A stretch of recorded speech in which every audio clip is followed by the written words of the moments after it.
Hello and welcome to Billy Where's the Bag, the podcast. Today we're going to have an open discussion about drug and alcohol use within the rave scene. I have two guests with me. For the sake of anonymity, we're going to be keeping this podcast just voice recordings. To start, we're going to go through some experiences that we've had.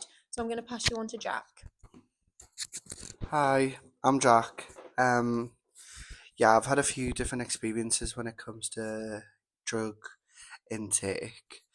I, I have I have participated in sniffing cocaine before, and normally it is okay. But there was a time where I had went out, and I was in the bathroom, and this boy had been telling me, "Oh, would you like a bump of cocaine?" And me being drunk, already intoxicated, I accepted until after I had already sniffed this powder. It turned out afterwards that it was meth, um, which took a toll because obviously I've never took any sort of hardcore drugs before. Like I already know what cocaine does to me, whereas I was a bit unsure about what this was going to do. And after that, I was annoyed, but then within 10 minutes, I was unconscious. I can't remember anything from the night. I can just remember the last conversation being in the bathroom. Me and my friend were shouting at him for what he had done, and I ended up taking really badly towards that. So I would definitely say that was a really traumatic time. Like ever since then, I have not ever took a drug just with the uncertainty of where it came from and who would give it to us. I think if I was to take anything again, I would have to be very cautious on where it came from and understand that sometimes people do spike drugs or lie to you for their own personal entertainment. Hi, I'm Amy. Yeah, I definitely think that there's a lot of violence and aggression that comes hand in hand with drugs. I've definitely seen a lot of it. I personally have had to control my friend trying to get in a fight in the middle of a rave, and we've ended up being kicked out. And then because he'd been kind of jumped, we had to take him to A&E, so it just kind of ruined the night for everyone. When I bring up the topic of raves to you, what do you think? Personally, raves to me, especially recently, have been a lot of drug and alcohol use. You Yeah. barely ever see anyone sober at a rave. And more often than not, it's more people completely intoxicated. Yeah, I definitely feel like drugs have been associated with raves. It's almost as if it's mandatory to take substances to raves. Like Yeah. it's kind of, I know if I ever see any upcoming raves on TikTok, the comments are all like, is it easy to get in? Like, do you get Yeah, it gets searched? Is there any search dogs? And they always say, yeah, but like everyone's always got like a way around of sneaking drugs into places. So I feel like that's all that comes to mind when I think of a rave. Personally, like when I've attended them, um, you kind of do feel encouraged and kind of pressured into taking things Yeah. because it's kind of the environment. Like you're just looking around and everyone's the same. Like it sounds silly, but you almost start to feel left out for not being on drugs. Yeah, definitely more often than not, Yeah. everyone's on drugs instead of sober. Like it's very rare to see anyone sober, and you do kind of feel like the odd one out. Yeah. You do look like the odd one out.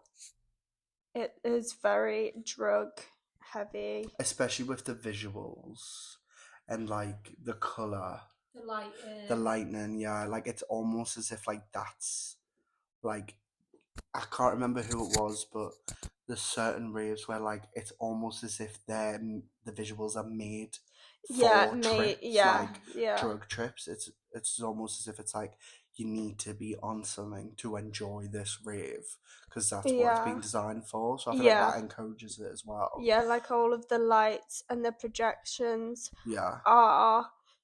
I feel like they're made to before drug drug use. use. Yeah. I do think that if you were to attend a rave sober, that kind of effect of lighting would give you a feeling of, you know, out of this world, like even without any substances. That could be like a technique that would help people feel, relaxed and like, wow, this is cool. Yeah, I Yeah. suppose. But I think it's like the intention behind it. Like people who are sober, they can enjoy it as well. Yeah, it's But I still think it's the for. intention of wanting to have these crazy, ridiculous visuals Yeah. associated with drug use. Yeah. Yeah. Um, I think if you were attending a rave where everyone was in the same boat with you as you, in the sense that you were all sober, you could enjoy all the small parts of the rave, the music, the creativity, without any of that pressure. yeah, yeah, I agree. Do you think that fashion and creativity play a big part in rave culture? Yeah, there's something so fun about wearing an outfit that like you wouldn't wear day to day, and when you're getting ready with all your friends together, like it just makes the night so much more exciting. Yeah, I love looking at and planning outfits for my next rave. Yeah, I definitely feel the same. I think that like planning your outfit for an event is always fun.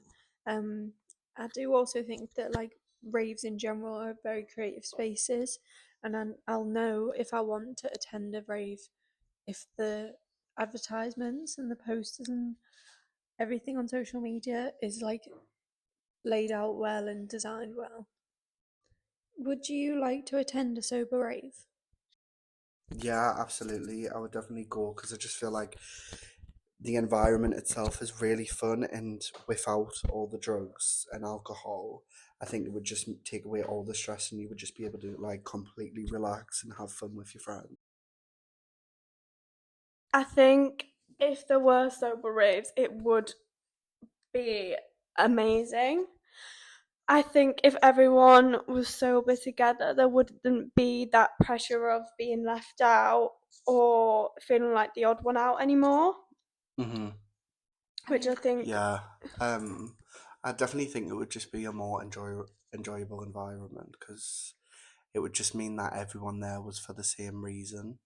Like it wasn't with the intention of going and, intoxicating yourself. It was more for the music, for the, connecting with friends, like having a fun environment rather than it becoming toxic and unstable. Yeah, I think especially in the UK, there's a lot of there's kind of a culture around drinking and drug use that's like normalized behavior. But if you can influence people to change the way that they feel about drugs and alcohol, it can definitely be a much safer, fun environment. Yeah. I think it would be a lot less problematic, a lot less issues, a lot less violence, and I think it would be a really healthy, enjoyable environment. Great. Okay, well, thank you so much for talking and sharing with me. I think it can be a difficult topic to talk about. Um, no one really wants to admit when they've kind of abused drugs and alcohol in a way that is dangerous. If any listeners are struggling with topics like this, make sure you talk to someone. It can really help to discuss these problems and normalize what we've seen.